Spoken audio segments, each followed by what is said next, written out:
Hello साथियों, welcome है आप सभी का हमारे यूट्यूब चैनल पर। तो कैसे हो आप सब दोस्तों। आज की क्लास है हिंदी की, जिसमें आज हम करेंगे वर्णमाला टॉपिक के प्रश्नों की प्रैक्टिस। तो आज हम कई सारे प्रश्न ऐसे लेकर आए हैं जो एग्ज़ाम में बार बार पूछे जाते हैं। तो आप सभी लोग इस वीडियो को पूरा देखिएगा और ये जो क्लास है ये आपको लगातार मिलती रहेगी। हिंदी के जितने भी टॉपिक हैं, यानी कि कंप्लीट हिंदी की प्रैक्टिस आपको इस चैनल पर लगातार मिलेगी क्लास आपको। तो आप लोग इस चैनल को सब्सक्राइब कर लीजिए और साथ में यहाँ पर बीएड की क्लासेस भी आपको दी जाती हैं। तो अगर आपके आसपास कोई भी बीएड कर रहा है तो आप उन्हें इस चैनल को शेयर कर दीजिए। तो दोस्तों चलिए आज की क्लास स्टार्ट करते हैं। आपको क्लास पसंद आएगी तो लाइक शेयर जरूर कीजिएगा। देखेंगे आज का हमारा पहला प्रश्न है, हिंदी की मूर्धन्य ध्वनियाँ कौन सी हैं। ऑप्शन ए दिया गया है चा छा जा झा, ऑप्शन बी है टा ठा डा ढा, या फिर पा फा बा भा या ता था दा धा। तो हिंदी की मूर्धन्य ध्वनियाँ बतानी है, ऐसी ध्वनियाँ जिनका उच्चारण स्थान क्या है, मूर्धा है। ऑप्शन ए में चा छा जा झा दिया है, जो कि क्या है, तालव्य व्यंजन है। इसका उच्चारण तालु से किया जाता है, तो इसलिए ये तो बिल्कुल भी नहीं होगा। ऑप्शन ए हमारा कट गया। ऑप्शन सी की बात करें, पा फा बा भा, तो ये कैसी ध्वनियाँ है, ये ओष्ठ ध्वनियाँ है जिनका उच्चारण स्थान ओष्ठ है, तो यह भी नहीं होगा। ता था दा धा जो है ये कैसी ध्वनियाँ है, ये आपकी यहाँ पर दंत ध्वनियाँ हो जाएंगी, इसलिए यह भी नहीं होगा। पूछा क्या है, क्वेश्चन में पूछा है मूर्धन्य ध्वनियाँ आपको बताना है। तो टा ठा डा ढा ये मूर्धन्य ध्वनियाँ है जिनका उच्चारण कैसे होता है, मूर्धा से होता है, इसलिए ऑप्शन बी हमारा बिल्कुल सही हो जाएगा। मूर्धन्य ध्वनियाँ हमसे पूछा गया था। तो ये आपको आई होप समझ में आया होगा अच्छे से। अब चलेंगे अगले प्रश्न पर। अगला क्वेश्चन हमारा है कि जिनका उच्चारण ऊपर के दांतों पर जीभ लगाने से होता है उसे क्या कहते हैं। कंठ कहते हैं, दंत, मूर्धन्य या फिर अनुनासिक कहते हैं। जिनका उच्चारण ऊपर के दांतों पर जीभ लगाने से होता है उन्हें हम दंत वर्ड कहते हैं। और इसके अंतर्गत कौन कौन से वर्ड आते हैं, तो यहाँ पर आ जाएंगे हमारे ता था दा धा ना, ये 5 वर्ड हमारे दंत होते हैं, दंत वर्ड होते हैं जिनका उच्चारण स्थान दांत से किया जाता है, या ऊपरी दांतों के निकट से, या फिर ऊपर के दांतों पर जीभ लगाने से। तो ये हमारा ऑप्शन नंबर बी यहाँ पर बिल्कुल करेक्ट हो जाएगा। अगला प्रश्न देखिएगा, तो उच्चारण स्थान की दृष्टि से कौन सा विकल्प क्या है, शुद्ध है। आपको सही विकल्प का चुनाव करना है। ऑप्शन ए दिया गया है शा, जो कि दंत है बताया जा रहा है। शा क्या है, मूर्धन्य है। स तालव्य है और चा कंठ है। ये आपको बताना है कौन सा सही है। देखिए अगर चा की बात करें तो ये कैसा वर्ण है, ये तालव्य वर्ण है। तो ये लिखा क्या है, यहाँ पर कंठ लिखा है, तो ये भी नहीं होगा। श क्या है, ये भी तालव्य वर्ण है। और श की बात करें तो ये कैसा है, मूर्धन्य है, तो यहाँ पर हमारा श जो लिखा है सा, ये दंत वर्ण है, तो यही बिल्कुल करेक्ट हो जाएगा। ऑप्शन नंबर ए बिल्कुल सही हो जाएगा। अगला प्रश्न देखेंगे, निम्नलिखित में ओष्ठ ध्वनियाँ कौन सी नहीं है। चा नहीं है, पा भा या फिर मा। तो ओष्ठ ध्वनियाँ कौन कौन सी होती हैं जिनका उच्चारण स्थान ओष्ठ से होता है। कौन कौन से वर्ड आते हैं, तो पा भा बा भा मा, ये सारे ओष्ठ वर्ड होते हैं। पूछा क्या है, ओष्ठ ध्वनियाँ नहीं है, तो पा भी है, माँ भी है और भा भी है। चा जो है ये तालव्य है, इसलिए आंसर क्या होगा, ऑप्शन नंबर ए हो जाएगा। ओष्ठ ध्वनि नहीं पूछा था, इसलिए हमारा ये सही हो जाएगा। अगला क्वेश्चन है, इनमें से अंतःस्थ वर्ड कौन सा है। वा है, ता है, ए है या फिर आओ है। तो अंतःस्थ वर्ड कितने होते हैं, 4 होते हैं। इनकी संख्या कौन कौन से, या, र, ला और वा। तो आंसर देखिएगा ऑप्शन नंबर ए में दिया गया है वा, जो कि हमारा आंसर हो जाएगा ऑप्शन नंबर ए। अगला प्रश्न है, निम्न में अर्ध स्वर कहलाता है कौन सा अर्ध स्वर होता है। या होता है, मा, रा या फिर ला। तो अर्ध स्वर हमारा या होता है। ऑप्शन नंबर ए बिल्कुल राइट हो जाएगा। या और वा ये दो जो वर्ड हैं ये अर्ध स्वर कहलाते हैं। अगला प्रश्न है, पा फा बा भा और मा, ये कैसे व्यंजन हैं, दंत हैं, ओष्ठ हैं, तालव्य है या फिर कंठ हैं। तो इन सभी का उच्चारण स्थान ओठ होता है। अगर आप मान लीजिए ओठ आपका नहीं होगा तो आप पा नहीं बोल पाएंगे, या फा बा, ये सारे वर्डों को आप उच्चारित नहीं कर पाएंगे, इसलिए हमारा आंसर हो जाएगा ऑप्शन नंबर बी, ओष्ठ व्यंजन ये होते हैं। अगला प्रश्न है, य, र, ला, वा किस प्रकार के व्यंजन हैं। ऊष्म है, अंतःस्थ हैं, स्पर्श हैं या फिर आयोग वा हैं। तो य, र, ला, वा कैसे व्यंजन हैं, ये अंतःस्थ व्यंजन है, इनकी संख्या 4 है, तो हमारा आंसर ऑप्शन नंबर बी हो जाएगा। अगला प्रश्न है, हिंदी वर्णमाला में ऊष्म व्यंजन कौन से हैं। ऊष्म व्यंजन की संख्या भी कितनी होती है, 4 होती है। देखिएगा ऑप्शन में चा छा जा झा है, या फिर टा ठा डा ढा है, ता था दा धा है, या शा शा शा हा है। ऊष्म व्यंजन जो होते हैं ये यहाँ पर ऑप्शन नंबर डी में दिए गए हैं, सा शा सा हा, ये हमारे ऊष्म व्यंजन कहलाते हैं। अगला प्रश्न है कि स्रा एक संयुक्त व्यंजन है, इनमें किन दो वर्णों को शामिल किया गया है। ये कैसा वर्ड है, पहले तो ये बताइए। तो ये संयुक्त व्यंजन है और संयुक्त व्यंजन की संख्या 4 है। यहाँ पर आपको बताना है छा त्र ज्ञा और स्रा, ये सारे संयुक्त व्यंजन होते हैं। और इस प्रश्न में पूछा गया है कि स्रा किन दो वर्णों को मिला करके बना है। पहली बात तो इन्हें ये देखिए कि संयुक्त व्यंजन क्यों कहते हैं। छा त्र ज्ञा स्रा, ये सारे वर्ड एक से दो यानी कि कई सारे वर्ड मिल करके व्यंजन जो बनते बनाए जाते हैं, जो वर्ड बनता है उसे हम संयुक्त व्यंजन कहते हैं या संयुक्त वर्ड कहते हैं। तो स्रा को किन दो वर्डों से मिलाकर बनाया गया है, तो यहाँ पर हमारा आंसर क्या हो जाएगा, शा और रा वर्डों को अगर मिला दिया जाए तो स्रा बन जाएगा। तो ऑप्शन सी बिल्कुल राइट हो जाएगा। अगला प्रश्न है कि छा वर्ड किसके योग से बना है। आधा का और शा से, या फिर आधा का और चा से, आधा का और छा से, आधा का और शा से। तो छा वर्ड अगर हम बनाएंगे छा, तो का आधा का और शा मिल करके छा बनता है, इसलिए ऑप्शन ए बिल्कुल राइट हो जाएगा।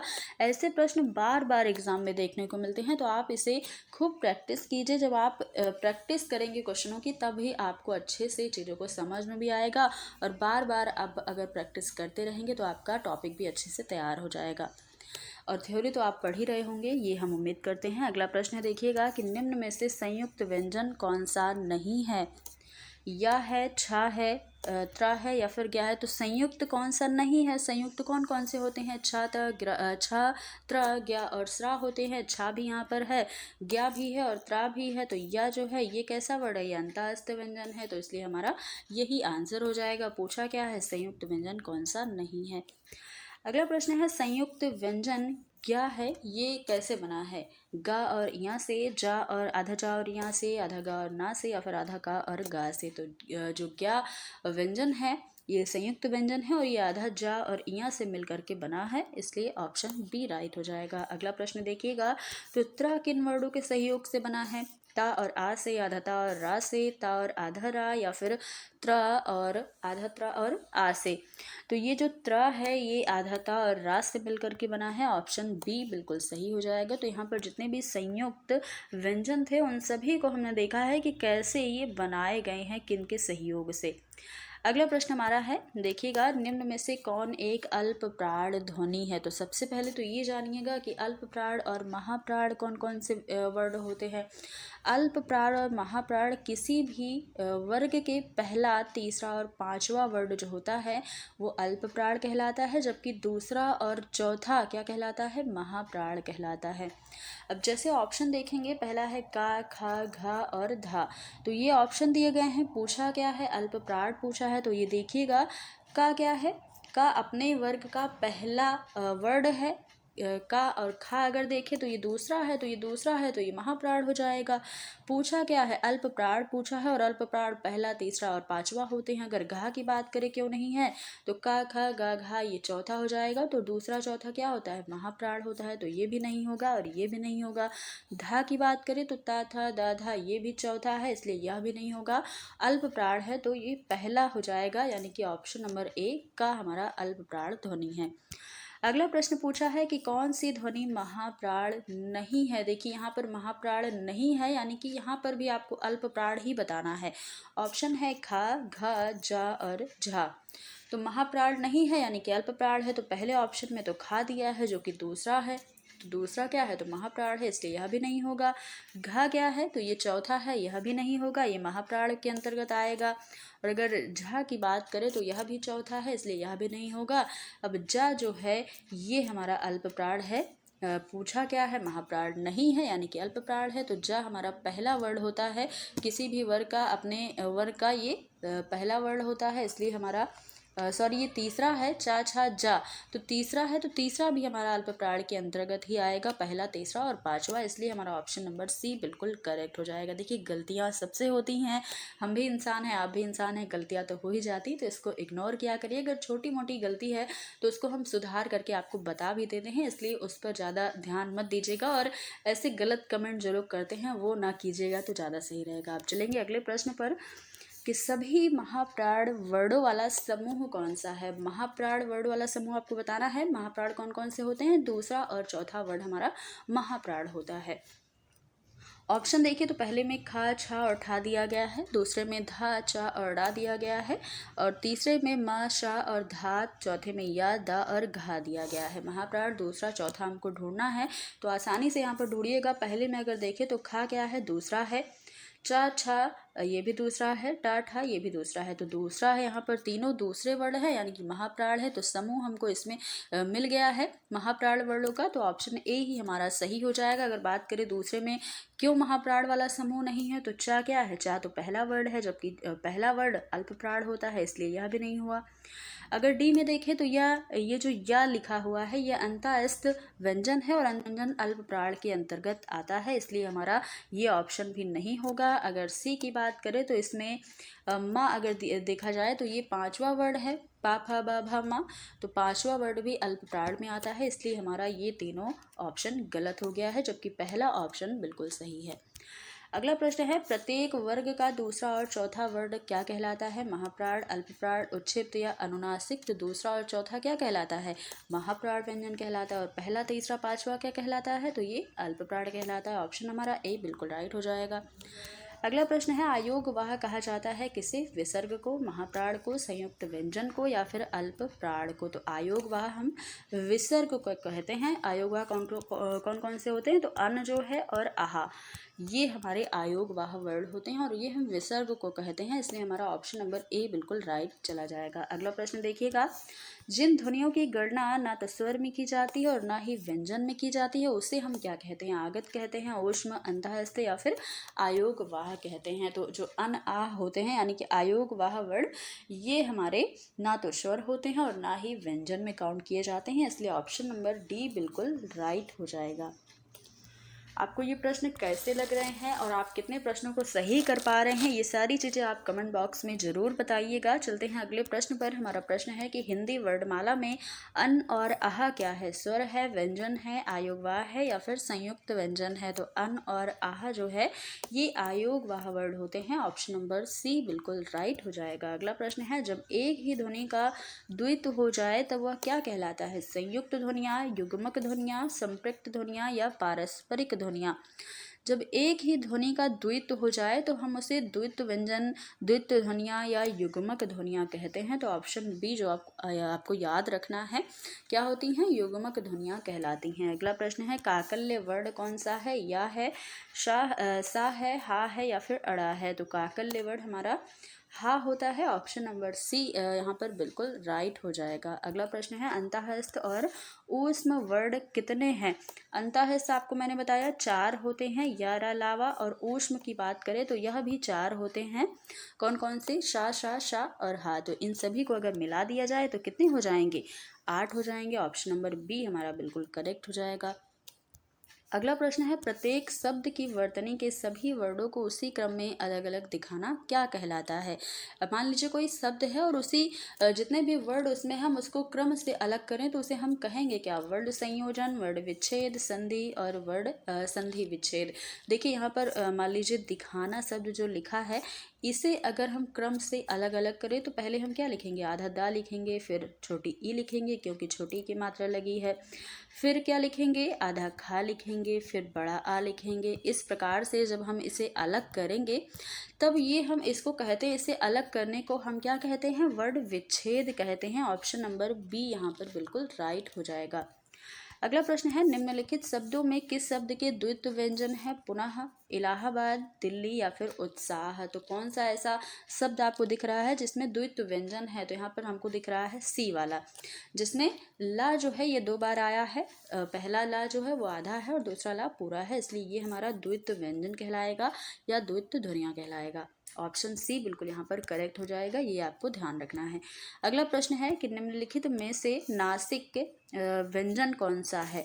स है, या है, गा है या फिर जा है। तो नासिक के व्यंजन कौन सा होता है? पांचवा वर्ड हमारा किसी वर्ग का नासिक के व्यंजन कहलाता है। तो हमारा यहाँ पर या जो है ये हो जाएगा आंसर, ऑप्शन नंबर बी। अगला प्रश्न देखिएगा, अल्प प्राण ध्वनियों का समूह कौन सा है?